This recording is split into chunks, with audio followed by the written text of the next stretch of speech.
Et donc par rapport à ça, l'État fera tout ce qui est en son pouvoir, y compris en transposant dans le prochain budget des règles européennes qui vont taxer les profits. Il y a, dans ce qu'on va voter aujourd'hui au Parlement, pas demain, on va voter une taxe sur les bénéfices exceptionnels des énergéticiens qui vont être mis à contribution. La taxe sur les super-profits, c'est aujourd'hui à l'Assemblée, ça va être voté, c'est un amendement du gouvernement. Et puis on va voter un blocage du prix de l'électricité qui va permettre de dégager près de 20 milliards d'euros de bénéfices. Alors attendez, je comprends, j'ai du mal à suivre parce que... Ce que je vais vous dire par rapport à ça... Il faut que vous nous expliquiez, parce que vous nous dites, on va passer aujourd'hui à l'Assemblée, la majorité relative soutient un amendement qui vise à taxer, je reprends vos mots, les super-profits des énergéticiens, donc c'est ciblé sur un secteur en particulier. Hier, un amendement est passé à l'Assemblée, présenté par votre allié le MoDem, pour surtaxer les dividendes l'an prochain des entreprises cotées. Les dividendes, alors il y a marqué super dividende, j'ai entendu ça. Mais un super dividende, c'est un dividende, c'est-à-dire dès qu'une entreprise a gagné de l'argent et qu'elle a payé tout le monde.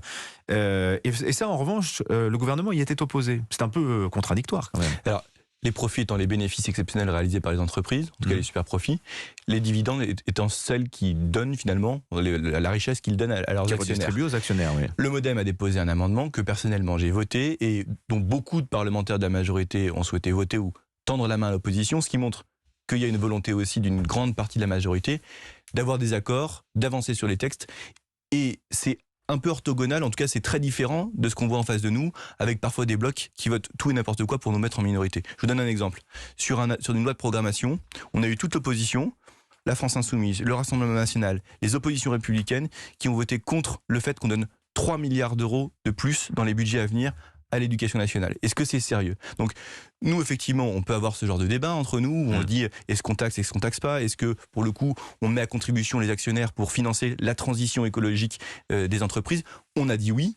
Par contre, on attend que lorsque nous, on tend la main, lorsque nous, on fait ces efforts, lorsque nous, on accepte de discuter, on ait des partenaires en face qui fassent la même chose.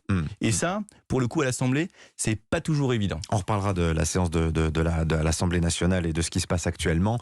Mais juste d'abord une question. Le programme d'Emmanuel Macron, son premier quinquennat, a été placé sous le sceau de l'attractivité. Est-ce que vous ne craignez pas de complètement casser ce message en parlant de taxer les entreprises qui gagnent de l'argent, les super profits, etc. Non, parce que d'abord, les impôts des entreprises ont baissé de 33 à 25% pour l'impôt sur les sociétés. Vous allez les baisser d'un côté, mais vous allez reprendre de l'autre aussi. Non, non, parce que les exonérations de cotisation ont été pérennisées pour celles qui sont sur les salaires jusqu'à 2,5 SMIC. C'est quoi? C'est jusqu'à 4 000 euros brut, exonération de cotisation sur les salaires. Parce que des impôts ont disparu, parce que des investissements ont été soutenus, parce qu'on a pérennisé le modèle fiscal. Aujourd'hui, on a une situation exceptionnelle, une crise liée à l'énergie notamment, qui fait que certains font des bénéfices exceptionnels, sans engager le moindre effort pour cela. Parce qu'ils sont assis sur une rente, le prix de l'énergie est très cher, ils dégagent des bénéfices qui sont très importants. Les salariés de Total qui sont en grève ont-ils engagé un effort particulier qui justifie 10% d'augmentation de salaire? Non, par contre... oui, on peut discuter comme ça. Ça, c'est pas à Sacha Houlié, député de la République, de le dire. Ça, c'est le dialogue social d'entreprise. En revanche, ce qui est de mon pouvoir de vous dire, c'est que on doit avoir une contribution des énergéticiens sur le fait qu'ils ont des bénéfices exceptionnels, une contribution exceptionnelle au budget de l'État. C'est précisément ce que nous avons fait aujourd'hui à l'Assemblée. La dernière question que je vous posais était un petit peu une boutade. En tout cas, on sent que peut-être ce qui se passe chez Total, chez ExxonMobil et chez EDF est un peu l'avant-garde d'une immense revendication salariale qui pousse actuellement en France.